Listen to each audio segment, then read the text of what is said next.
Bonjour et bienvenue, on commence un nouveau vlog sous le soleil québécois. On est mercredi 10 septembre. Évidemment, pendant que je vous parle, les petits écureuils sont au rendez-vous juste derrière vous. Donc comme d'habitude, je vais avoir du mal à me concentrer sur vous. Mais c'est pas grave, je vous prends très rapidement parce que j'ai une très grande nouvelle à vous annoncer. Le Simple Bliss est terminé! Et là, je voulais absolument vous le montrer parce que je vais aller le mettre au blocage aujourd'hui. Donc, je voulais vous le montrer avant le blocage. Je pense que techniquement, on ne devrait pas avoir une si grosse différence que ça. C'est sûr que les côtés, la gondole un peu, là on le voit pas trop parce que je vous le montre un peu en suspension, mais les côtés gondole un peu, la dentelle va s'ouvrir, le point mousse va aussi venir un petit peu prendre de l'ampleur. Mais l'important pour moi, en fait il y a plusieurs choses, parce qu'on m'a posé des questions sur le blocage aussi récemment. Le blocage, je trouve ça important d'abord en premier lieu pour la partie lavage, parce que la laine, avant qu'elle soit tricotée, elle est stockée chez nos teinturières, elle est stockée dans les magasins, elle est stockée chez nous, donc ça vient prendre de la poussière, des impuretés, et puis nous quand on la tricote, c'est pareil, ça traîne un peu partout, sur le canapé, dans nos sacs, dans nos mains, donc il y a des petites peaux mortes, des petits poussières qui viennent se déposer. Donc moi j'aime bien toujours laver mes ouvrages avant, au moins une première fois avant de les offrir ou de les porter.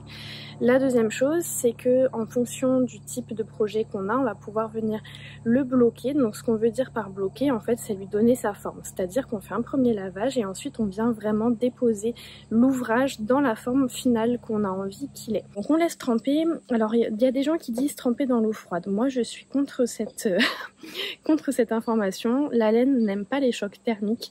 C'est pas qu'elle aime pas l'eau froide, c'est pas qu'elle aime pas l'eau chaude, c'est qu'elle n'aime pas les chocs thermiques. Donc idéalement, on vient faire tremper la laine dans une eau à température ambiante, une eau tiède qui correspond à peu près. Moi, je passe ma main et vous savez, c'est un petit peu comme les bains pour les bébés. Faut pas qu'il y ait de choc de température avec le poignet. C'est un petit peu comme ça aussi que je fais pour mes tricots.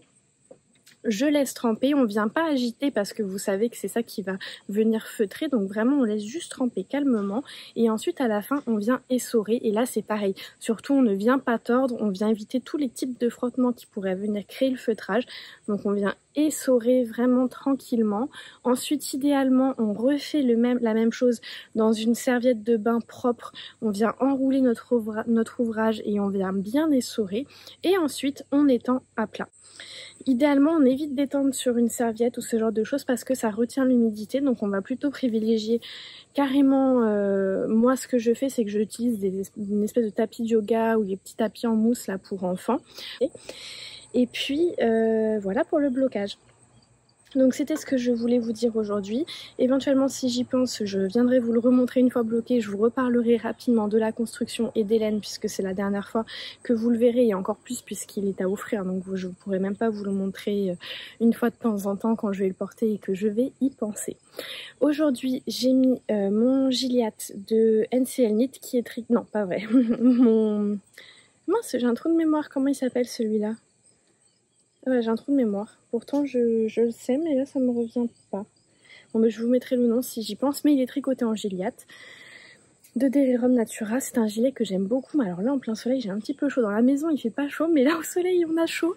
Je me suis rajouté une ancienne Sophie Scarf. Je viens de retomber dessus par hasard en voulant ranger quelque chose il y a quelques jours. Et je me suis dit, ça, ce serait parfait à offrir à ma nièce, celle qui me demande un petit châle rose. Sauf qu'en fait, non, ça gratte. J'ai mis du mohair et du coup même moi ça me pique, j'ai du mal à le supporter donc ce sera pas pour ma nièce. Mais là comme j'avais un petit peu froid, je suis venue m'enrouler ça autour du cou et en baladant dans la maison j'avais déjà les cheveux attachés. J'ai réalisé que j'avais un petit élastique tricoté main avec la même laine. Du coup je me suis dit là faut absolument que je me mette en kit. Je sais pas si je vais réussir à vous le montrer en vidéo, mais me voilà assortie avec mon élastique et mon petit tour de cou. C'est parfait. Bon, sur ces bonnes paroles, je vais reprendre mes activités. Aujourd'hui, on va mettre le châle à bloquer et je vous reprends bientôt pour vous raconter la suite. On est le lendemain matin et je viens de mettre à bloquer mon châle. Je devais le faire hier, mais finalement la journée est passée à toute allure. Donc je l'ai pas trop étendu, je l'ai vraiment juste bloqué pour accompagner un petit peu sa forme. Il est déjà hyper long, c'est trop cool. Et normalement je l'offre demain à ma sœur, donc j'espère qu'il sera sec à temps. Il va pas faire très chaud, mais il a l'air d'avoir pas mal de vent et quand même un peu de soleil, donc je pense que d'ici demain ça devrait bien aller. Sinon j'ai aussi repris ce matin mon ranunculus, j'ai terminé les raglans.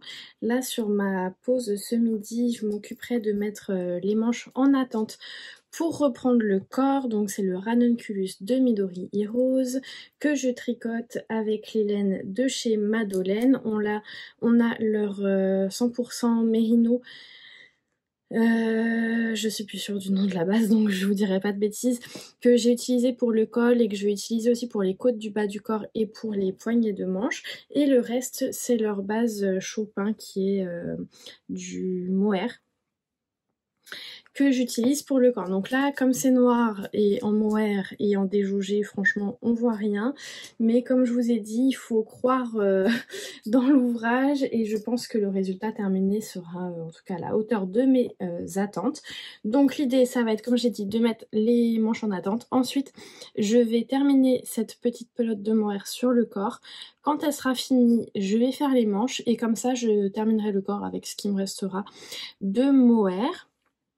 J'ai finalement choisi de faire la taille 2, je pense que ça va aller, je le veux pas trop large, mais pas trop proche du corps non plus, donc je pense que ça devrait aller comme ça. Et ce que je voulais vous dire, c'est que moi le ranunculus, j'ai appris à le tricoter il y a déjà plusieurs années avec les cours de la maison tricotée et je suis allée voir sur leur site pour tout à fait autre chose et je suis tombée sur leur cours du ranunculus, donc sachez que en fait ce sont des cours enregistrés, donc vous pouvez l'acheter à tout moment et suivre le cours à tout moment.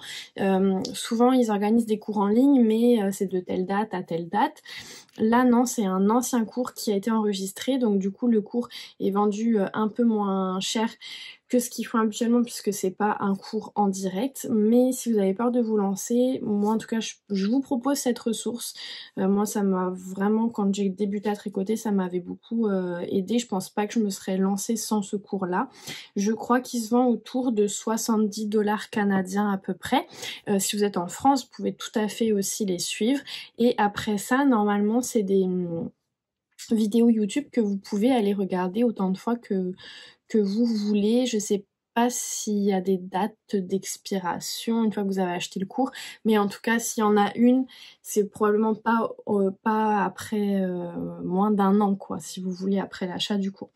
Donc c'était ça que je voulais vous partager comme petite information. Aujourd'hui j'ai mis mon petit Elton, vous savez, avec mes mini de Rory Locatelli, et ça me fait vraiment me dire qu'il me manque des pulls en fingering parce que là je tourne toujours avec les mêmes en cette mi-saison et j'apprécie particulièrement les manches les manches courtes comme ça après le coude. Je trouve que c'est vraiment bien en ce moment là, il fait une vingtaine de degrés plus ou moins et c'est vraiment ça que j'ai envie de porter, donc ce serait bien que je me penche un peu là-dessus dans mes tricots à venir, de me faire plus de petits pulls légers comme ça pour la mi-saison.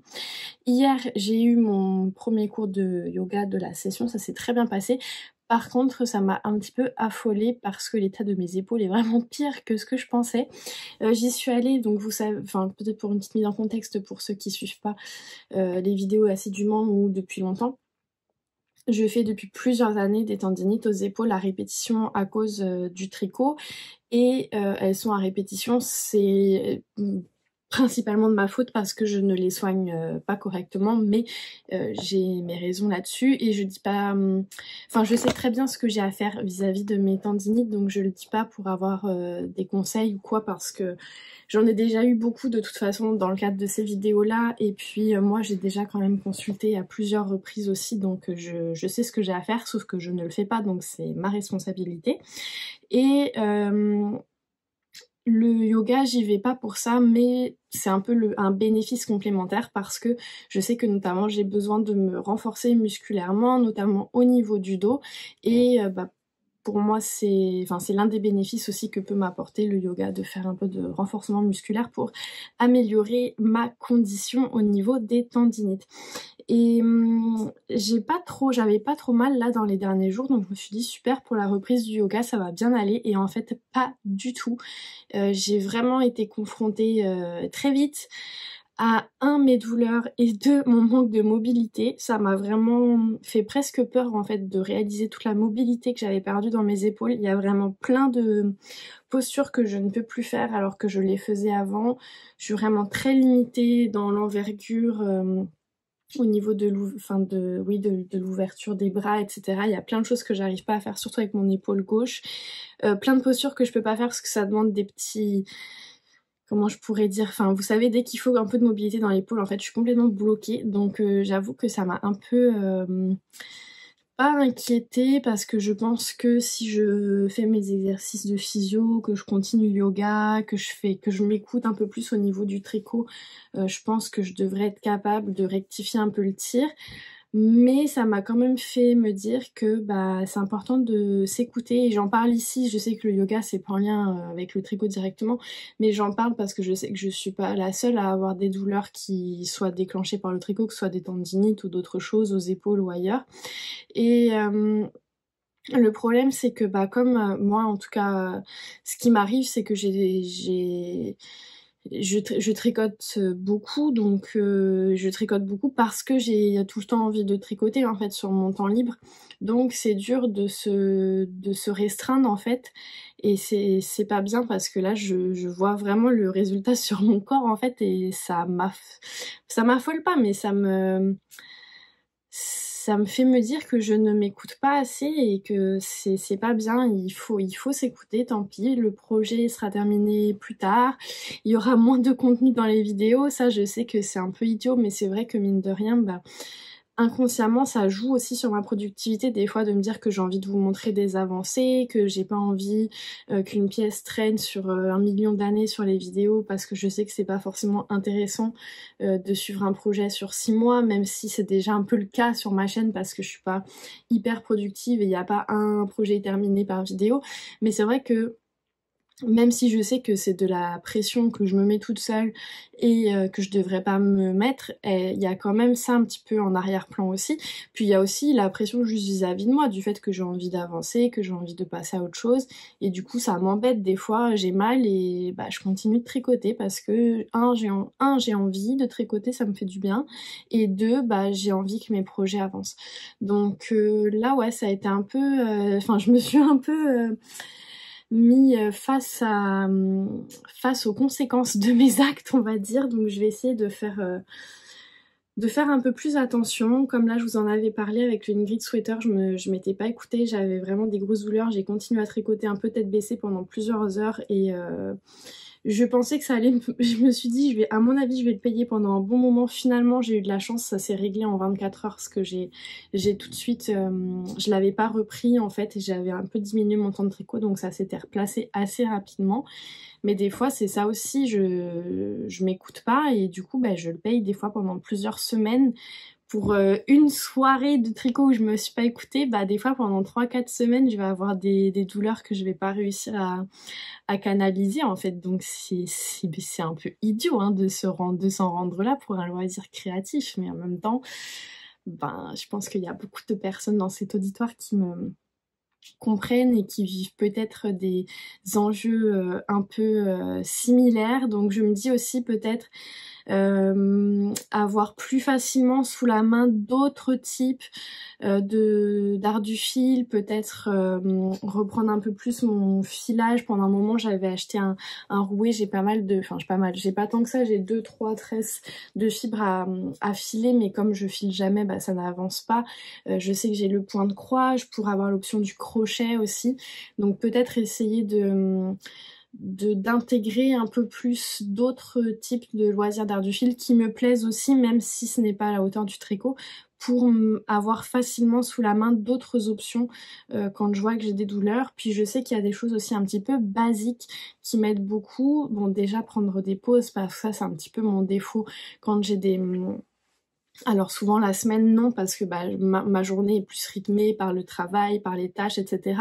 Mais par exemple le week-end, si j'ai une journée qui fait pas beau, que je reste à la maison, je suis capable de tricoter quasiment toute la journée non-stop. Mais quand je dis non-stop, c'est vraiment plusieurs heures sans arrêt du tout. Donc déjà juste ça, si je me forçais à prendre un peu plus de pauses, de longues pauses, à intervertir les activités, pas juste faire une pause, mais aussi utiliser mes bras pour faire d'autres, par exemple, je sais pas, la vaisselle, du rangement ou quelque chose qui viendrait me solliciter d'autres muscles dans d'autres mouvements.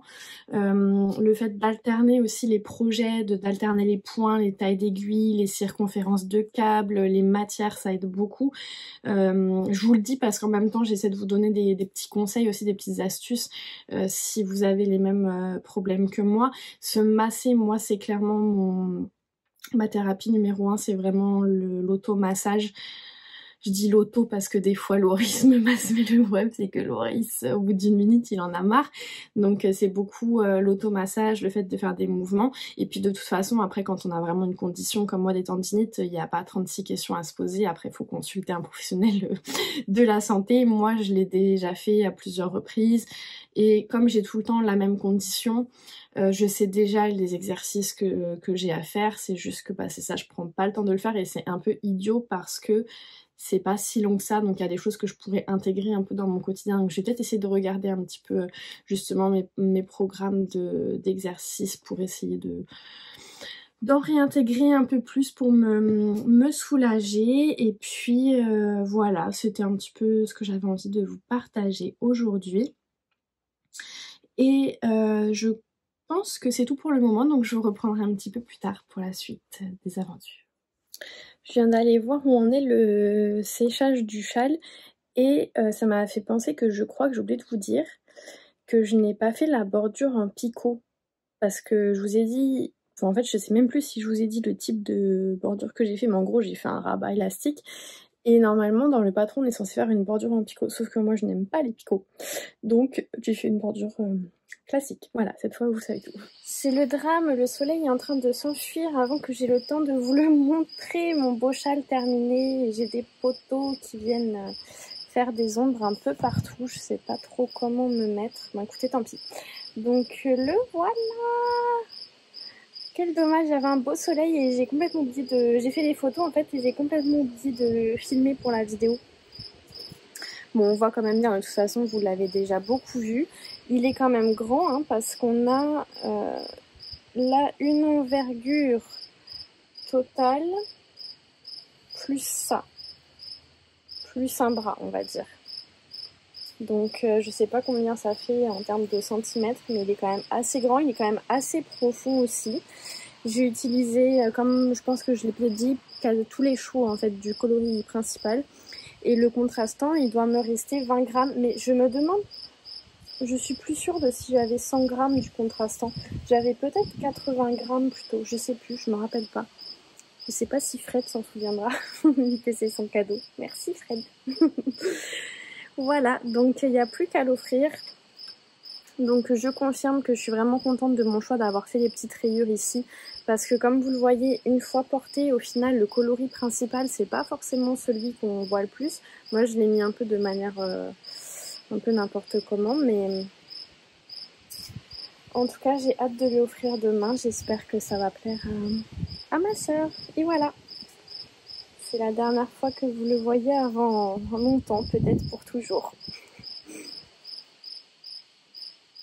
Et là, on a un petit doudou à fond les ballons qui vit sa meilleure vie. Là, il a passé l'après-midi à dormir sur le lit. Là, il a vu que j'étais dehors, donc il est sorti, il finit sa sieste près de moi. Ça y est, je suis une vraie adulte, je me fais livrer du bois.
J'espère que vous allez bien. On est samedi, la luminosité est pas top parce qu'on est le soir, il est bientôt 7 h.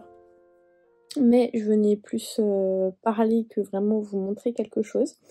Je viens de vous mettre à l'instant normalement un court extrait de notre cordage de bois, puisque ça a duré 1 minute pour vous et plus de 2 heures pour nous. Et je me suis dit que c'était tellement satisfaisant de tricoter en regardant le bois se ranger tout seul que j'étais obligée de vous partager ce moment-là.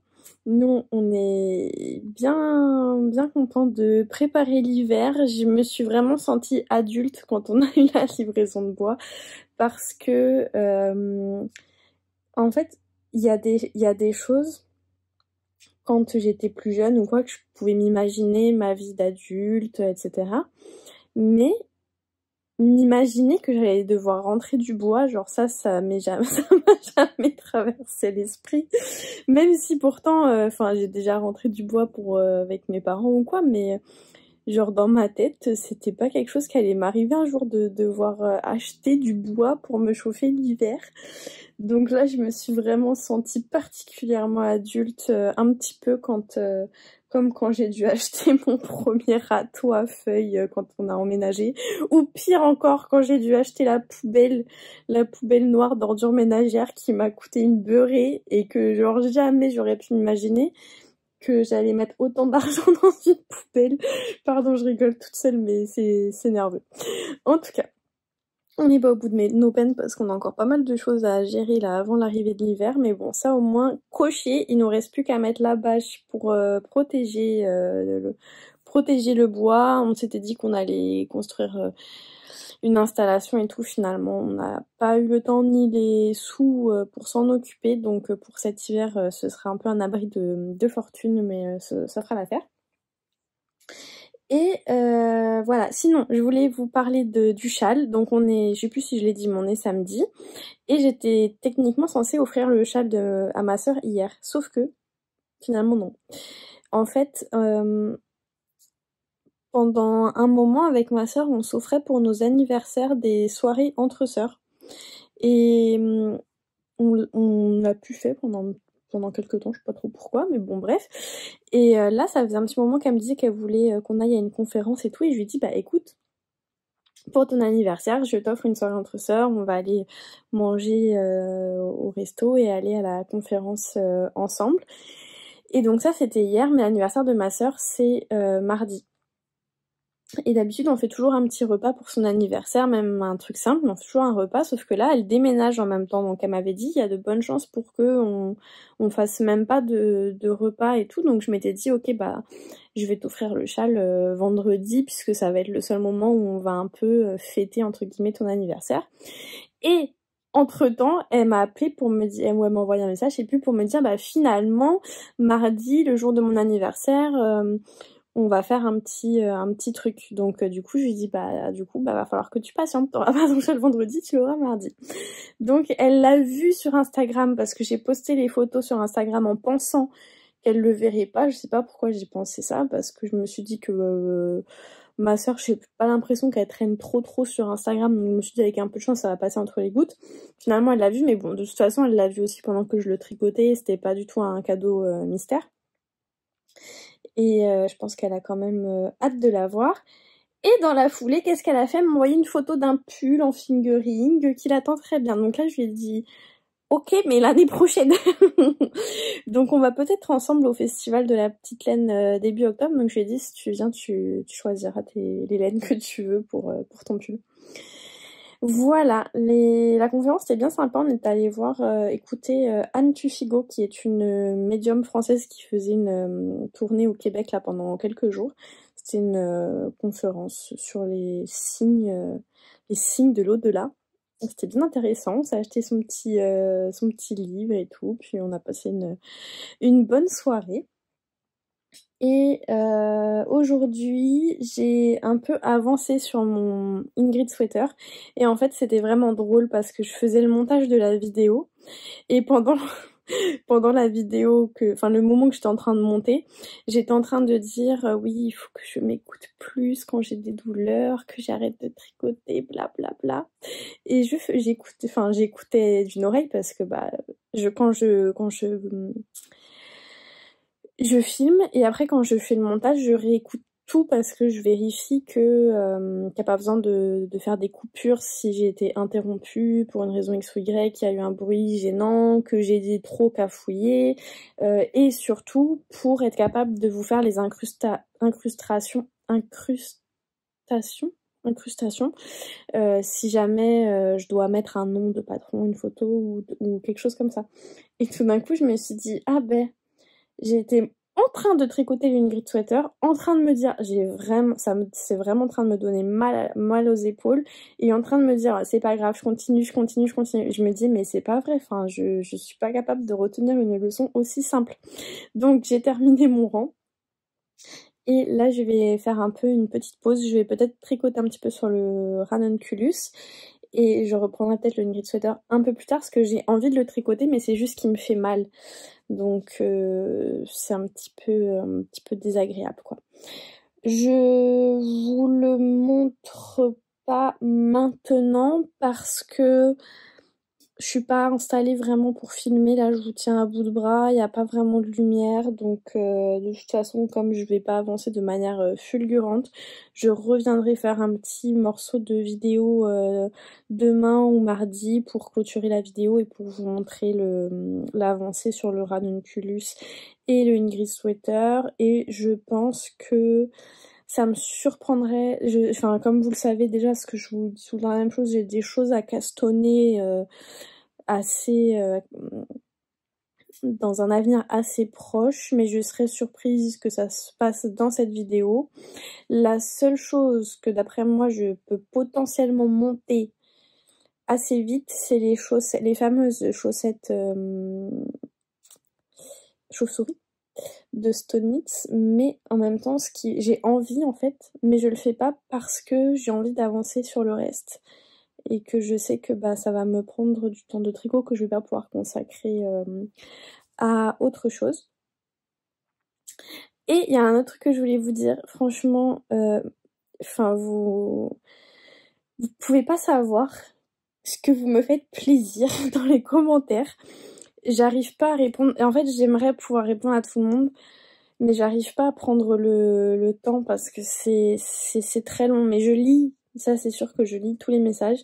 J'essaie de répondre au maximum, mais d'habitude j'essaie de répondre à tout le monde, mais là j'ai été obligée de me contenter de mettre des cœurs sur certains messages parce que j'ai pas le temps, je me fais vraiment un peu, enfin je ne prends pas le temps, et même si je consacre des fois 15-20 minutes et ça suffit pas, ça avance pas assez vite en fait, donc je suis obligée de vous sacrifier. Je suis désolée, mais je sais que vous comprenez, mais sachez que ça me touche.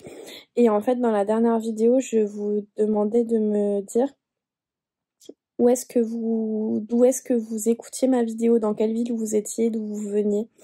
Et en fait, vous pouvez pas savoir tous les souvenirs d'enfance que vous m'avez fait remonter, parce que, mais même pas forcément que d'enfance d'ailleurs, des souvenirs.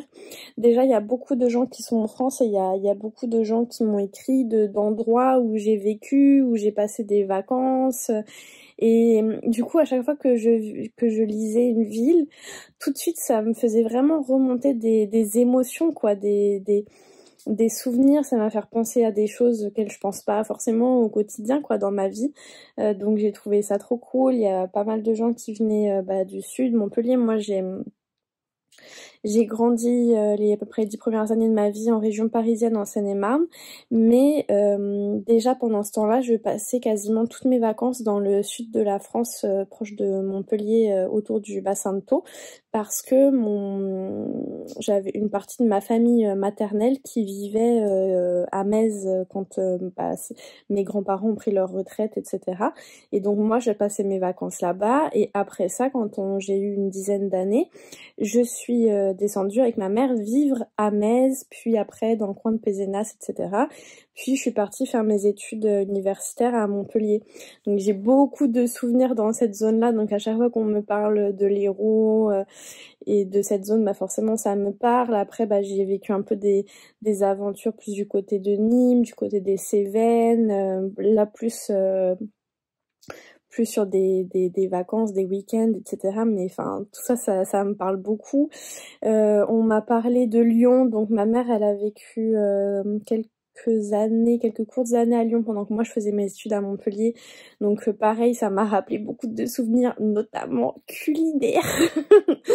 C'était trop chouette. Enfin bon, voilà, j'ai vraiment beaucoup apprécié. Il y a des endroits de la France que je connais pas parce que je suis loin de connaître tous les coins de France, mais franchement ça m'a fait du bien dans cette période un peu c'est pas que je vis pas enfin, c'est que tous les jours ne sont pas faciles dans ma vie en ce moment, donc d'avoir comme ça des petites plongées dans des souvenirs, ça m'a vraiment touchée, donc merci d'avoir joué le jeu.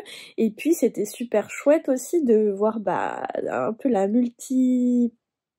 citer des endroits d'où vous venez, pas mal de gens de Belgique et de Suisse aussi, j'ai été un petit peu étonnée, et aussi pas mal de Québécois, mais beaucoup de Français en majorité.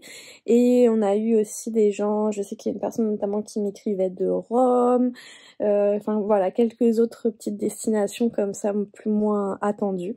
Donc j'ai adoré, franchement, vous m'avez fait voyager, et je sais que certains m'ont écrit aussi en me disant c'est génial, je regarde les commentaires et ça me fait voyager de lire un petit peu bah, toutes les destinations. Donc franchement, merci beaucoup d'avoir joué le jeu, c'était trop sympa.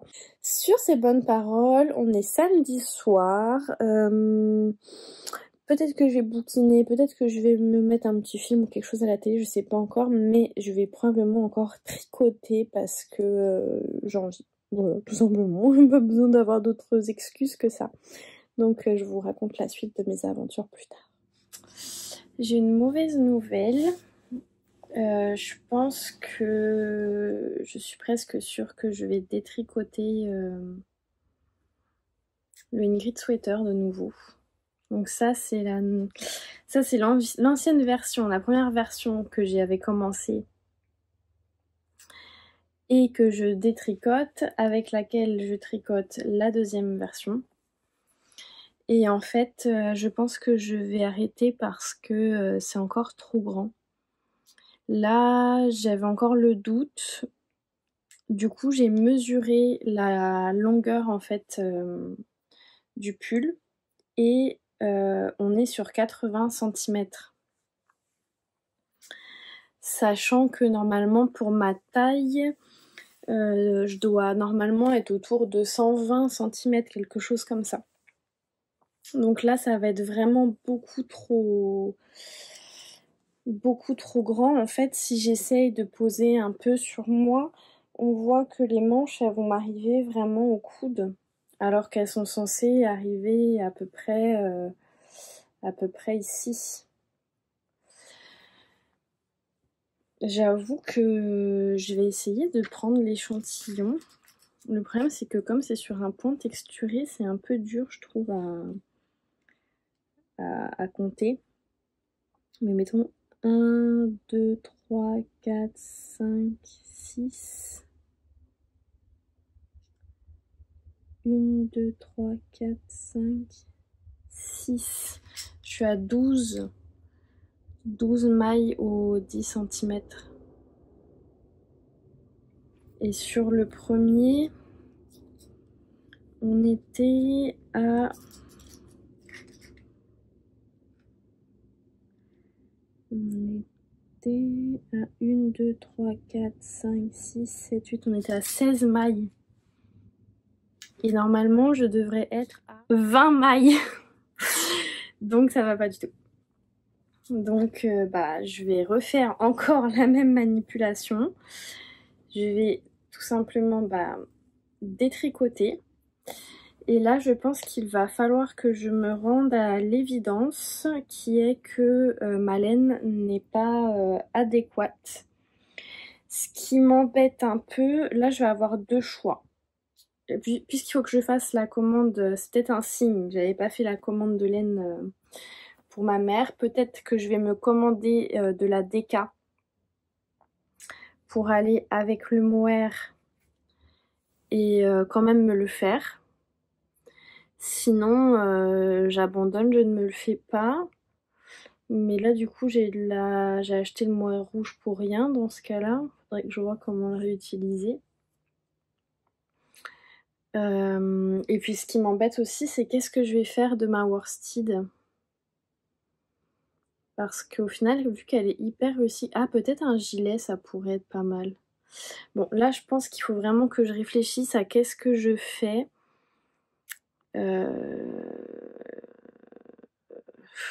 Ouais, il va falloir que je réfléchisse. Je vais me balader un peu sur Ravelry, chercher des idées, puis je vous dirai demain où j'en suis dans ma réflexion. On est dimanche matin, je me suis installée dehors avec mon petit chat. Et je suis en train de travailler sur ma paire de chaussettes auto-rayantes ce matin. Avant de faire rangement et ménage dominical de rigueur.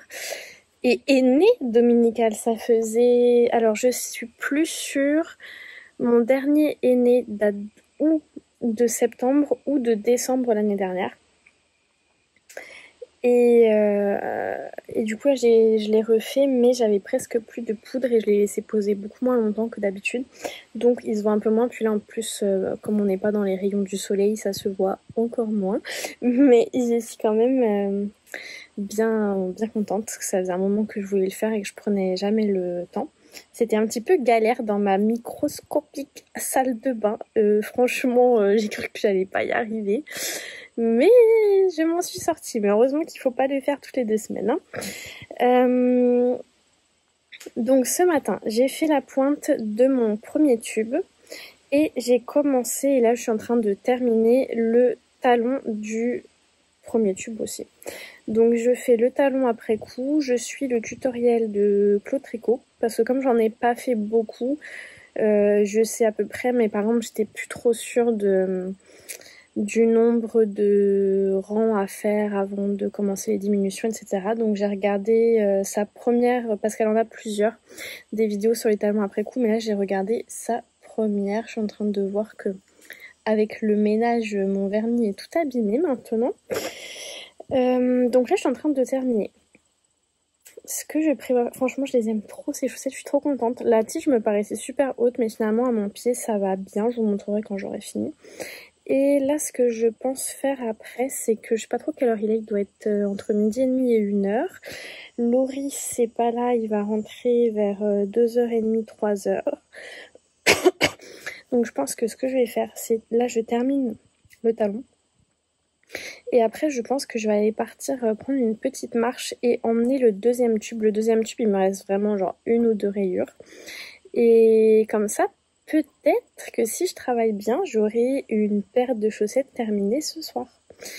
Et puis l'idée, c'est surtout de me débarrasser de ce que j'aime pas faire, à savoir les pointes et les talons. Et j'ai un autre tube où je dois faire les talons et les pointes. Je m'étais dit que je le ferais peut-être aujourd'hui, mais je pense que ça va faire trop parce que j'aime vraiment pas ça. Et en plus de faire les talons et les pointes, ça vient un peu me solliciter dans mes douleurs parce qu'il faut un peu forcer un peu plus, je trouve, dans ce type de diminution là. Donc ce sera pour une prochaine fois, c'est pas grave. J'ai pris la décision de vendre ma machine Hookpick Knit. Ça y est, ça fait plusieurs mois que je disais ah peut-être et tout, mais là ça y est, j'ai pris la décision, ma machine pour faire des tubes, parce que bon, déjà premièrement, comme vous le savez, je n'arrive pas à avoir suffisamment de temps, en tout cas à prendre la décision de consacrer du temps pour bien l'apprivoiser comme il faut. Et je réalise vraiment à quel point j'aime pas ça. En fait, vu que c'est la partie que j'aime le moins, faire les pointes et les talons, bah, du coup de n'avoir que ça à faire, bah voilà, ça fait que là il y a des tubes qui sont là depuis 1 an et qui sont pas faits. Donc je pense que c'est pas... Au départ, je l'avais acheté surtout dans une réflexion dans le cadre de ma boutique Mathilde Tricotte. Donc j'avais peut-être des projets en lien avec et tout, mais finalement je suis pas allée plus loin parce qu'il y a d'autres choses qui ont pris le dessus. Et du coup moi pour mon usage privé, c'est pas ça, enfin ça correspond pas à ce que j'aime. Donc voilà, je vais la mettre en vente. Je l'avais payé 390 $. J'ai pas quand je suis ouverte à la négociation. Je sais pas, je pense que je vais risque d'avoir un petit peu de mal à la vendre parce que j'ai l'impression qu'il n'y a pas beaucoup de demandes. Mais bon, il n'y a pas d'urgence. Je me dis au pire peut-être ce sera plus facile à la période des fêtes pour les gens qui veulent s'offrir ou se faire offrir un cadeau. Parce que c'est quand même une grosse somme aussi, hein, donc c'est pas un achat qu'on fait comme ça sur un coup de tête. Et puis l'idée, c'est pas tant de se faire de l'argent, c'est surtout qu'elle puisse servir à quelqu'un d'autre, même si je vais pas la donner non plus, parce que c'est quand même, elle a une certaine valeur, mais voilà, donc si vous êtes intéressés, là je trouvais que ça pouvait être un bon moment parce qu'il y a l'occasion du festival de la Petite Laine début octobre où je vais pouvoir l'apporter si quelqu'un veut l'acheter et qu'on n'habite pas dans le même coin. Je me dis que ça pouvait être une occasion, c'est la dernière occasion avant le mois de mars de festival où on peut se réunir plus facilement si on vient pas du même coin. Mais après il y a aussi l'option de la poste et puis voilà, je suis pas pressée, mais c'est ça, ça y est, ma décision est prise et je pense que en fait j'aime tellement pas ça que au départ je m'étais dit j'en profiterai pour faire des tubes avec mes autorayantes qui me restent, mais en fait je pense que je le ferai même pas. Donc voilà, c'est pas la machine hein, qui est pas bien ou quoi, c'est vraiment moi qui c'est pas compatible avec ce que j'aime quoi, c'est tout. Donc voilà, ensuite pour le ranunculus, là je l'ai pas, je vous montrerai quand je viendrai fermer la vidéo. Hier j'étais sûre et certaine qu'on était dimanche quand je vous ai parlé, mais non, on n'était que samedi. Donc j'ai encore aujourd'hui, demain, je pense que je fermerai la vidéo demain parce que mardi soir je vais chez ma soeur du coup, donc j'aurai pas le temps de faire le montage, d'importer sur YouTube et tout le tralala, si je veux que vous ayez la vidéo mercredi. Donc demain je viens vous montrer le ranunculus sans faute. Concernant ce que j'ai détricoté pour l'Ingrid Sweater, j'ai bien réfléchi hier, j'ai passé du temps sur Ravelry à regarder des patrons qui correspondent à un échantillon à peu près bulky. J'ai regardé dans ce que j'avais quand même en fait j'avais deux options de petites knits où j'avais le patron en plus déjà et qui aurait pu me tenter. C'était je pense pas que je vous mettrai les photos, ça va me prendre du temps de faire ça, mais c'est le Sunday Cardigan qui est un gros gilet que j'ai déjà tricoté. Et l'autre c'était le Weekend Slipover qui est un slipover assez simple que j'aime énormément, que j'ai envie de faire depuis très longtemps. Je crois que c'est un patron qui m'a été offert en plus. Je l'adore, mais le problème, il y a deux problèmes. Le premier problème, c'est que c'est une laine qui a très peu de drapé. Donc je pense que pour le Sunday Cardigan, ça aurait pu être pas mal. Mais pour le Weekend Slipover, j'ai un peu peur que ça soit trop effet cartonné en fait. Et le deuxième problème, c'est que je ne maîtrise vraiment pas du tout l'échantillon de cette laine, hein. Vous avez bien vu, pour la même laine, je suis passée de 12 à 16 mailles au 10 cm selon comment je l'ai tricoté. Et en fait, j'ai trop peur de pas m'en sortir. Donc j'ai un peu réfléchi, je me suis dit, est-ce que tant pis, je revends la laine parce que j'arriverai jamais à rien y faire. Et finalement, en y pensant, je me suis dit, il y a un projet, un patron qui pourrait assez bien fonctionner à cause de mes difficultés d'échantillon et où je pense qu'en utilisant une aiguille suffisamment grosse, je serais capable d'avoir quelque chose un tissu qui pourrait me plaire. C'est le ranunculus. En fait, ça fait plusieurs années que j'ai très envie de me faire un ranunculus en grosse laine. Parce que pour le moment, tous mes ranunculus sont soit des ranunculus d'été, soit en mohair. Et ça fait vraiment longtemps que je me dis que je voudrais au moins minimum en DK, vraiment un d'hiver. Et du coup, je me suis dit, en fait, ça pourrait être pas mal. Je pense que ça pourrait être assez joli avec ce combo de laine. Donc, je pense que c'est ce que je vais faire. Bon, je peux encore changer d'avis 17 fois, hein, mais pour le moment, c'est un petit peu ça mon plan.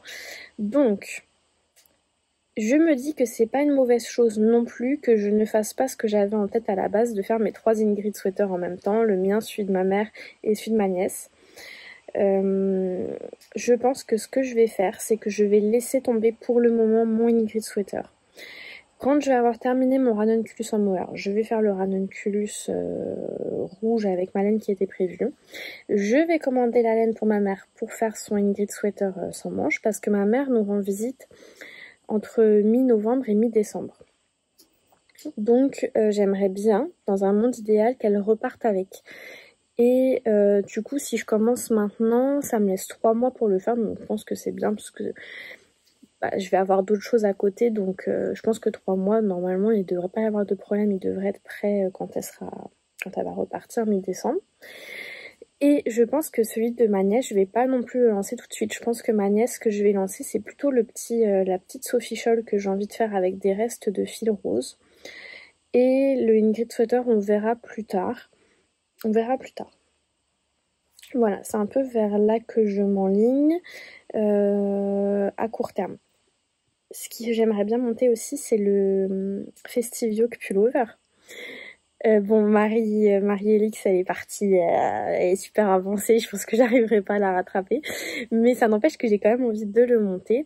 Et là, vous savez, le seul truc qui vraiment me bloque, c'est qu'il faut bobiner la laine. Et ça, c'est le deuxième truc après les talons et les pointes que je n'aime pas, c'est bobiner ma laine. Vraiment, surtout depuis qu'on vit dans cette maison.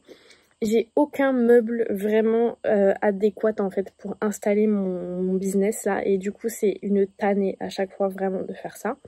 Donc là ce que je me suis dit c'est je vais attendre de commander, demain je commande ma laine pour ma mère. J'attends demain parce que Madeleine, tous les lundis, ils font une nouvelle promotion. Ils sélectionnent 2 ou 3 produits qui mettent à 15% et ça change toutes les semaines. Donc je me suis dit je vais attendre demain voir s'il y a quelque chose qui m'intéresse, sinon je passe commande. Et d'ici à ce que je reçoive la laine de ma mère, ça serait bien que je bobine ses écheveaux et j'en profiterai pour bobiner ma laine pour le Festive Yoke Pullover. Je pense que ça peut être sympa d'avoir de tourner autour du ranunculus, donc le noir actuel puis le rouge quand j'aurai fini le noir. Le Ingrid Sweater pour ma maman, la version sans manches, et le Festive Yoke Pullover avec à côté le Festive Yoke Pullover qui va être vraiment lui, comme je dis depuis le début, une pièce bonus où je vais tricoter vraiment petit à petit, même s'il n'est pas prêt pour cet hiver, c'est vraiment pas grave. Et avoir en parallèle la petite Sophie Scholl, et quand j'aurai de la place pour, quand j'aurai libéré ou les deux ranunculus ou le Sophie Scholl, à ce moment-là, je passerai sur la Musselburgh hat que j'ai envie de me faire. Je pense que c'est un petit peu comme ça que les choses vont se goupiller. Et puis encore et toujours ma petite chaussette d'Halloween, ça je pense que je vais la monter. Au départ je voulais la monter aujourd'hui, mais là vu que je voudrais me concentrer sur finir ma chaussette en autorayante, peut-être que ça va attendre courant de la semaine à venir. Voilà. Donc c'est un petit peu ça, je veux aussi avoir les bas pour ma nièce, enfin ça fait plusieurs fois que je vous dis les mêmes choses, hein. Mes idées n'ont pas changé, j'ai d'autres choses aussi, j'ai le sleepover pour mon neveu, enfin j'ai pas mal de choses en tête, mais là tout de suite maintenant c'est ça qui devrait se passer. Donc je termine, là j'ai quasiment terminé, il doit me rester 1 ou 2 rangs. Le talon, je pars faire ma petite promenade, j'essaie de me concentrer sur ma paire de chaussettes aujourd'hui.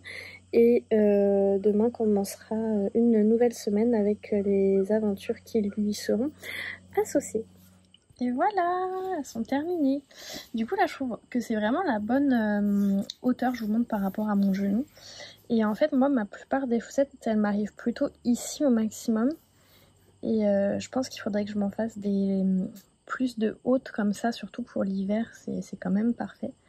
Donc je suis trop contente. Par contre il faut aussi je pense, oh quoique, j'allais dire là c'est du 56 mailles, je pense qu'il faut que j'arrête parce que comme ma tension c'est tendu, je tricote plus serré qu'avant, mais en fait au final vous voyez comme ça se détend au porté, faut que je tire un peu pour la mettre, mais au final je suis pas si serré que ça, donc je suis trop contente. Normalement ce soir si tout va bien, au pire demain j'aurai une belle paire de chaussettes autorayantes.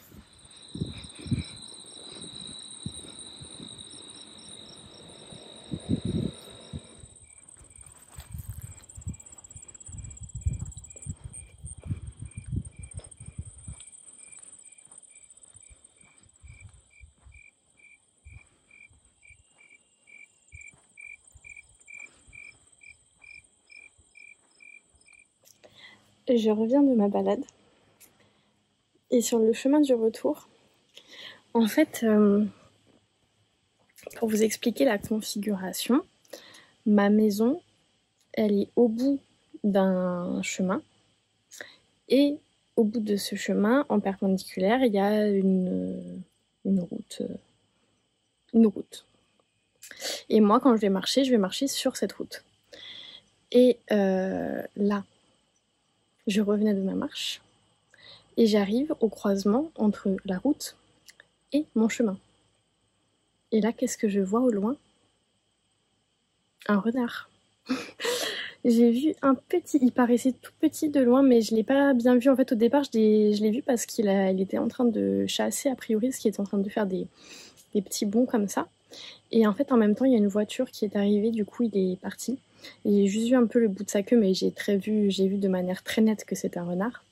Et du coup, maintenant, je me demande, est-ce que c'est nos renards qu'on a vu grandir? Parce que c'était vraiment en face de là où la dernière fois que j'ai repéré leur terrier, c'était dans la continuité en fait, mais un peu loin parce que il y a peut-être, enfin je sais pas compter les mètres, mais eux déjà ils sont tout au fond. J'ai quand même un grand terrain.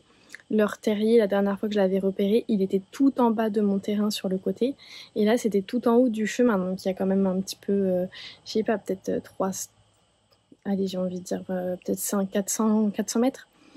Mais vraiment pile en face, du coup je me demande si c'était lui ou pas. Et je suis repassée discrètement et tout, mais il y avait un champ de maïs derrière, donc je pense qu'il était caché dans le champ. Mais j'aime à penser que c'est l'un des renards qu'on a vu grandir. Ce que je comprends pas trop, c'est qu'il me paraissait vraiment pas gros. Mais je pense que les jeunes de cette année, à cette période-là, ils doivent avoir leur taille adulte. Je sais pas trop. Je vais essayer de me renseigner. Pas sûr que je pense à vous donner la réponse, mais je vais essayer de me renseigner sur s'ils sont différenciables des parents, par exemple, ou pas. Ouais, bah c'est ça. A priori, ils ont pas mal un gabarit d'adulte en ce moment. Mais je suis vraiment sûre que c'est un renard. J'ai pas de doute. J'ai bien vu le petit bout de queue noire, le orange, le petit seau. La seule chose avec laquelle ça aurait pu ressembler, c'était un chat dans la manière de chasser, parce que c'était vraiment, vous savez, le petit seau de chasseur comme ça. Mais clairement, c'était pas un chat, je suis sûre à 100%. Donc, c'est trop mignon, je suis trop contente. Donc on est lundi matin et on se retrouve pour la fin de la vidéo. J'ai quand même pas mal de choses à vous montrer, je suis contente. La première chose, c'est que comme je vous l'avais annoncé hier, j'ai terminé mes chaussettes autorayantes. Je suis bien contente en vrai. J'en avais un peu marre quand même arrivé à la fin de la deuxième. Mais je suis contente de m'être un peu forcée. Au final, j'ai fait ça quasiment toute la journée hier. Donc, je vous montre la preuve. Que ma paire est terminée, je les ai pas encore portées, il va falloir que je les lave, tout ça. Je suis super contente de la hauteur, je pense que je vous l'ai déjà dit. Je vous rappelle que le coloris c'était, la laine provient de chez Sonia Tricotte, qui est une teinturière québécoise. Et je trouve qu'elle a vraiment un très beau jeu de rayures sans démarcation, qui est très agréable à tricoter. J'ai encore plusieurs, au moins au moins trois autres pelotes d'autorayants d'elle à tricoter. D'ailleurs, c'est elle qui organise le festival Pomme de Laine dans son verger où je suis allée le week-end dernier. Et je me suis retenue, il y avait des coloris qui me plaisaient, mais je me suis forcée à ne pas les acheter parce que justement il me restait encore au moins 3 balles d'il y a 2 ans quand j'y suis allée. Donc je me suis dit que même si c'était beau, ça aurait été bien que je commence déjà par tricoter ce que j'avais avant d'en racheter d'autres. Donc je pense que éventuellement je vais remonter une paire assez prochainement d'autorayants à la vanille. Par contre, je pense pas que je ferai comme celle-ci en tube. Je pense que c'était quand même pratique dans un contexte de voyage, puisque je l'avais commencé quand j'étais partie faire un petit road trip à Tadoussac. Mais en étant à la maison, Je pense que ce que je vais faire pour les prochaines, pour pouvoir, parce que j'ai quand même apprécié optimiser ma laine et aller au bout du coloris principal. Donc je pense que ce que je vais tenter pour la prochaine, c'est de faire des chaussettes normales, mais en commençant par les pointes. J'aime pas ça, le montage par la pointe, mais c'est vrai que ça permet quand même d'aller au bout de sa laine. Donc je pense que c'est probablement ça que je ferai. Donc je suis très contente d'avoir une paire supplémentaire, surtout que pendant au moins 2 ans, je pense, je me suis quasiment pas tricotée de paires de chaussettes. Donc là, ça doit être la 3e en quelques mois. J'ai fait les roses en coton, les poules, celle-ci. Donc c'est bien que je vienne un peu diversifier. C'est ma première vraiment d'hiver. Les 2 autres, les poules et les roses en coton, elles sont plus estivales. Les poules, c'est avec de la laine, laine, mais elles sont basses, donc je vais bientôt plus les porter. En fait, je les porte déjà. Bah en fait, c'est pas vrai, c'est juste que là, j'ai pas trop eu l'occasion, mais je vais bientôt plus les porter parce qu'elles vont pas être assez hautes pour les températures. Donc, très contente. En plus, c'est des coloris qui me plaisent beaucoup. À la base, je l'avais acheté pour ma sœur. Et finalement, je me suis gardée pour moi. Je pense qu'en effet, ça aurait bien plu à ma sœur, mais elle me plaisait énormément aussi. Donc bah voilà, maintenant c'est trop tard. Elles sont trop petites pour ma sœur, donc je peux pas lui céder. Maintenant, le ranunculus. Le ranunculus, je sais même pas si je vous l'ai montré au moins une fois dans cette vidéo. Donc vous savez que je le fais avec un mélange de fingering pour, désolée si je me répète, mais je suis plus sûre de l'avoir dit dans cette vidéo. Du fingering pour le col, les poignets et le bas du corps, et mohair pour le reste, noir. Le tout provient de chez Madeleine. Je fais la taille 2, et là je viens de tout mettre sur des câbles. Ça fait un peu une petite capeline, ça pourrait être sympa aussi en mode capeline. Et évidemment, bah, on voit rien hein, avec le mohair, le noir, le motif, le déjaugeage. Donc finalement j'ai fait la taille 2, je l'ai testé là ce matin. Je ne le ferai pas parce qu'il faut que je me déshabille et tout, j'ai un peu la flemme. Mais j'hésitais entre la taille 2 et la taille 3. La taille 2 est bien, mais je pense que la taille 3 ça aurait peut-être été pas mal aussi si j'étais partie sur un rendu un peu plus loose, qui était l'idée que j'avais au départ, mais je pense que ça va être assez joli quand même comme ça. J'ai quand même de l'aisance positive et tout, mais c'est juste que ça va pas être hyper large, mais en même temps bon, on verra aussi après blocage. Là j'ai tout mis sur des câbles parce que je suis arrivée à la fin de ma première pelote. Il me reste 2 pelotes de mohair. Je pense que je ne manquerai pas de fil, mais à la base en fait je voulais faire les manches en premier. Et là j'hésite un petit peu parce que comme j'ai pas beaucoup de longueur de corps, je me demande si ça va être si c'est vraiment pertinent de faire les manches, parce que j'ai peur que... Ah mais je vous montre à l'envers depuis tout ce temps, je me disais bien que ça donnait un drôle de point. Je m'en suis même pas rendu compte. Parce que les manches vont venir remonter un petit peu ici au niveau du dessous de la manche, et j'ai peur que sans le poids du corps ça soit pas très réaliste par rapport à la longueur des manches que je vais devoir calculer. Je sais pas, bon, on va voir. Je pense que je vais quand même faire les manches en premier. Par contre j'ai une question, enfin j'ai un conseil à vous solliciter pour la fin de mon mohair ici. Je me suis arrêtée en dessous un bras justement pour pouvoir que la transition se voit le moins possible. Mais je me demande quoi faire pour une transition solide mais qui se voit pas trop dans un mohair déjaugé comme ça. Au départ j'ai pensé peut-être au nœud magique, mais j'ai peur qu'avec comme c'est un fil très très glissant, surtout que c'est pas du mohair et soie, c'est du mohair et du polyester je crois, du polyamide. C'est 47% super kid mohair, 31% super wash merino et 22% polyamide. C'est très glissant, je pense pas que le nœud va tenir. Donc j'avoue que je sais pas trop, je m'étais dit peut-être je vais faire 3-4 mailles en tenant les 2 fils, un de l'ancienne et un de la nouvelle pelote. Et après je vais le faire remonter le long d'une ligne, parce que je pense que si je le fais de manière horizontale, ça va trop se voir. Je pense qu'il vaut mieux que je le fasse de manière verticale. Mais je sais pas trop. Je sais pas si vous avez des techniques à me proposer pour que ce soit le plus discret possible, quoi. Voilà, donc je suis très contente. Je l'ai passé tout à l'heure. Je trouvais que ça avait vraiment un beau rendu en haut. Le col est un peu serré.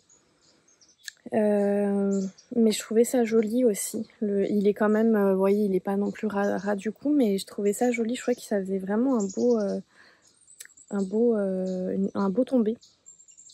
Peut-être dans la prochaine vidéo, je vous montrerai la portée. Voilà pour le ranunculus. Et la dernière chose que j'ai à vous montrer maintenant, c'est mon castagne d'hier soir. Quand j'ai eu terminé ma paire de chaussettes autorayantes, il a fallu que je me récompense et j'ai monté, ça y est, les petites chaussettes chauves-souris de Stonitz. Je suis trop contente. Donc j'ai utilisé le même orange qui vient des Couleurs du Temps, teinturier québécois, que mes chaussettes poules, et j'utilise donc le noir de la Harwetta. Et je vous confirme, ça fait longtemps que j'ai pas tricoté la Javol, mais je confirme que la Harwetta me semble un peu plus dodue. Elle semble moins se diviser. Je trouve que la Javol, les fils tiennent pas bien, on pique et ça se... J'ai perdu le terme que je voulais utiliser, mais les fils se séparent, quoi, alors que là c'est moins le cas. Je trouve qu'elle a au toucher, ça fait vraiment une jolie petite laine ronde, donc pour le moment je suis assez contente. Elle est à 10 $ les 50 grammes, au Québec un peu moins. Et voilà, donc on commence là-dessus. J'ai fait la première taille. Alors j'ai un petit peu de contentieux avec cette, enfin c'est pas cette chaussette directement, mais c'est juste que de ce livre j'avais tenté de faire une chaussette full jacquard avec les cœurs et j'avais jamais été capable de trouver un bon combo entre la taille de la chaussette, le nombre de mailles et la taille d'aiguille. C'était ou trop petit ou trop grand. J'avais essayé plein de combinaisons, ça avait jamais fonctionné. Donc là aussi c'est une chaussette full jacquard, donc j'espère que ça va aller, mais la bonne nouvelle c'est que c'est pas les mêmes tailles qui sont proposées. Sur la plus petite taille des chaussettes cœur, on nous proposait 56 mailles de mémoire pour le corps de la chaussette, on va dire. Alors que là, la plus petite taille, c'est 64 mailles. Donc il y a quand même 8 mailles d'écart. Donc j'ai bon espoir que ça aille. J'ai pas testé la deuxième taille parce que la deuxième taille est plus grande. La deuxième taille des chauves-souris est plus grande que la deuxième taille des cœurs. Et la deuxième taille des cœurs m'était trop grande. Donc là, je pense que si ça marche pas avec la première taille, j'abandonnerai. Éventuellement, ce qu'il faudrait que je fasse, c'est bientôt, je pense que je vais terminer la première grille de jacquard. Il me reste là, vous voyez, j'ai une chauve-souris, il m'en reste une deuxième à faire pour faire une répétition de grille. Et éventuellement, j'essaierai de passer la chaussette à mon pied pour pas trop avancer si jamais ça passe pas. Mais j'ai bon espoir. J'ai l'impression que c'est bien élastique et que ça devrait bien aller. Donc, ça provient... attendez, j'essaie de vous trouver... Voilà, ça provient de ce livre qui existe en anglais et en français. Et c'est ces chaussettes-là, donc je fais les mêmes, le même esprit de couleur. Et c'est le modèle... Attendez, est-ce que je peux pas vous montrer? J'ai pas trop le choix de... Bon, motif toqué d'Halloween. Jusqu'après, il y a le patron, je peux pas vous montrer le patron. Motif toqué d'Halloween, et en anglais, ça s'appelle I'm Batty for Halloween, je pense. Donc, on part là-dessus. Il y a quand même un petit peu de maille. Alors là, c'est un peu ça la difficulté, c'est que j'essaie de trouver une bonne tension. Au départ, je me suis dit, je vais faire du ladder back. Donc c'est une technique de jacquard où on vient croiser les fils à l'arrière et je trouve ça quand même assez bien au niveau de la tension. Mais le problème, c'est qu'il y a maximum 2 rangs où il faut vraiment croiser les fils, 2 rangs consécutifs. Du coup, le ladder back, je trouve que c'est bien quand on a plusieurs rangs d'affilée où on a besoin de croiser. Là, c'est pas le cas. Donc ce que j'ai fait, j'ai croisé une fois, je crois que j'ai croisé sur 2 rangs. Sur 2 rangs derrière le noir, en fait, derrière la chauve-souris noire. Mais à un moment donné, il fallait croiser sur 2 rangs en tricotant le orange. Et là, j'avais peur que la laine noire ressorte. Vous voyez, c'est un petit peu juste au-dessus les petites boules noires là. Et du coup, j'ai pas voulu croiser parce que j'avais trop peur que la laine ressorte. Donc j'ai fait un très très long float. Il y a au moins 11 ou 12 mailles, je crois. On verra ce que ça donne. Voilà, en attendant, moi je continue un peu je vais passer ma commande chez Madeleine aujourd'hui. Là j'attends qu'ils mettent à jour leur promotion hebdomadaire, comme je vous ai déjà dit, je crois, pour voir un petit peu ce qu'ils proposent. Et j'ai toujours pas arrêté mon choix. Je change d'avis un peu 4 fois par jour. J'hésite en fait à m'acheter une autre quantité de brushed alpaga pour accompagner un fil de fingering que j'ai déjà depuis quelques temps et pour me faire mon grid sweater avec ce combo là. Donc on serait sur du coup vraiment autre chose, hein, une autre couleur. Je pense que ça pourrait bien me plaire. Et j'hésitais aussi à acheter une autre quantité de laine pour faire un autre projet, mais je sais pas, franchement je sais pas. C'est un peu le problème d'acheter, enfin, j'ai déjà dit plusieurs fois, hein, mais je dois acheter quelque chose dont j'ai pas spécialement besoin pour atteindre le minimum d'achat pour avoir la livraison gratuite, parce que la livraison elle est genre de 20 $, donc vaut mieux que je dépense, enfin je préfère dépenser 25 $ pour compléter le panier, avoir la livraison gratuite et avoir vraiment quelque chose de matériel que de payer 20 $ de livraison, 20 $ de livraison quoi. Donc voilà, du coup vu que j'ai besoin de rien de précis, bah j'arrive pas trop à prendre ma décision sur ce que j'achète pour compléter mon panier, même si quoi que j'achète ça va quand même m'être utile, hein, parce que bah ça va être des choses que je vais utiliser. Mais là c'est ça, je suis encore un peu en hésitation. Donc de toute façon on ferme cette vidéo. Je vais passer ma commande. Madeleine, je sais qu'ils livrent très rapidement. Enfin, les peu de fois où j'ai commandé chez eux, c'est arrivé en un clin d'œil. Je pense que si je passe ma commande ce matin, j'ai pas de doute sur le fait que je vais recevoir ma commande dans la semaine. Donc je vous montrerai tout ça dans la prochaine vidéo. Demain soir, j'offre le châle à ma sœur. Je suis contente de faire le transfert de propriété. En attendant, je continue mes petites chaussettes Halloween, je continue mon ranunculus. Je vais certainement bobiner aussi au courant de la semaine différentes laines, ce qui fait que ça va peut-être débloquer certains castones qui sont bloqués par juste le fait que j'ai pas envie de bobiner. Donc voilà, je pense qu'il va y avoir encore pas mal de petites choses. Je me questionne un peu sur les Vlogtober cette année, est-ce que je vais les faire, pas les faire, j'ai pas encore trop pris ma décision, un jour j'ai envie, un jour j'ai pas envie. Je sais qu'il y en a beaucoup tous les ans, donc je me dis que pas forcément besoin de rajouter ma pierre à l'édifice. Je fais déjà un vlog par semaine, c'est déjà pas mal, et je sais que quand je vous sonde là-dessus, il y a beaucoup de personnes qui me disent que bah les vlogs quotidiens c'est pas forcément ce qu'elles préfèrent dans le fond. Moi, en tant que spectatrice, j'ai un peu un double avis là-dessus. C'est que d'un côté, j'aime bien les consommer, mais en même temps, souvent, je me fais complètement déborder. Et ça fait en sorte que du coup, bah, je suis pas du tout la personne pendant un mois parce que bah, j'ai pas réussi à suivre le rythme. Surtout, bah, quand on fait les Vlogtober, il y a tout le monde qui le fait en même temps. Donc, ça fait vraiment un gros afflux de vidéos. Mais en même temps, je trouve ça sympa de faire l'exercice en tant que créatrice de vidéos. Je trouve ça sympa de faire l'exercice de se filmer tous les jours, de vraiment vous emmener dans le quotidien, de pouvoir vous montrer un peu plus de choses que ce qu'on fait dans les vidéos hebdomadaires lambda. Donc je sais pas, je vais continuer ma réflexion. Si vous avez un avis sur le sujet, vous pouvez toujours me le partager dans les commentaires. Pas pris de décision non plus sur le MCAL de Stephen West.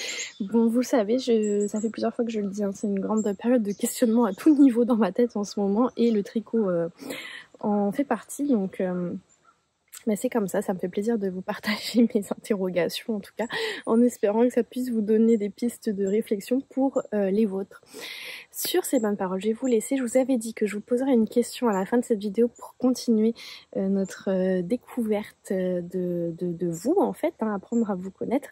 Et je me suis interrogée, j'aimerais bien savoir depuis quand est-ce que vous tricotez, depuis combien d'années ou de mois, si vous êtes nouvellement tricoteur, tricoteuse, depuis quand est-ce que vous tricotez, si votre art principal est le crochet par exemple ou la broderie.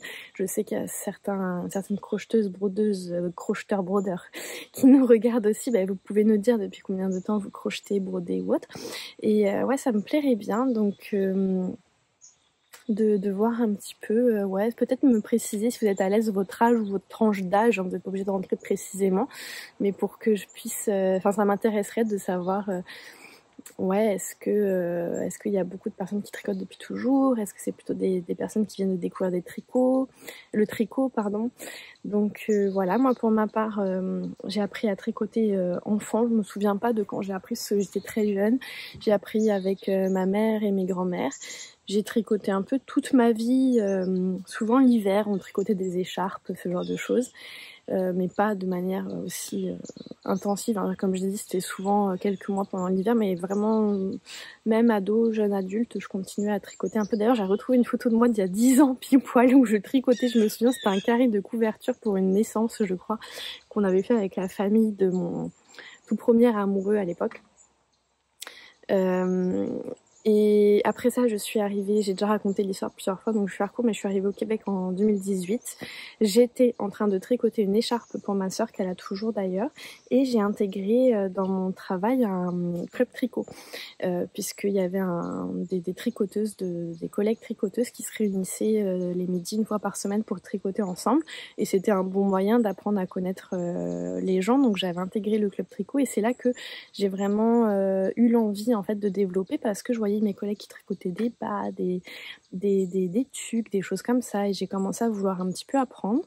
Je me suis rapprochée de la maison tricotée, donc c'est pour ça que je la porte vraiment dans mon cœur, parce que c'est vraiment avec la maison tricotée que j'ai découvert le tricot à proprement parler. Et puis la maison tricotée s'est mise à donner des cours gratuits à peu près en 2019-2020 je pense, de manière particulièrement intensive. En tout cas moi je les ai découverts à ce moment-là. Je sais pas, peut-être qu'ils en donnaient avant, mais je crois pas, mais je peux me tromper. Et c'était vraiment des cours en ligne où là j'ai commencé à apprendre à tricoter des mitaines, des accessoires comme ça un petit peu plus poussés, les augmentations, les diminutions, et puis petit à petit les pulls, etc. Et courant d'année 2020, j'ai découvert l'univers des podcasts tricot, et puis bon bah là ça a donné ce que vous connaissez maintenant.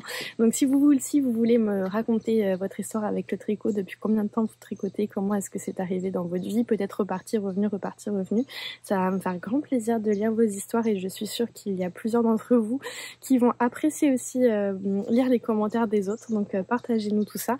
En attendant, je vous souhaite un bon tricot, je vous souhaite de profiter des derniers jours de l'été, parce que tout le monde se dit en automne, mais dans la vraie vie on a encore quelques jours d'été devant nous, et de profiter de l'automne qui arrive. Je pense que, comme je le dis souvent, c'est une période souvent qu'apprécient des tricoteurs, un petit repli sur soi, retour à la maison, on tricote pendant qu'il fait froid dehors et que les feuilles tombent, et c'est très bien comme ça. Sur ces bonnes paroles, à dans une semaine normalement si tout va bien, et merci pour votre soutien habituel. Bye bye.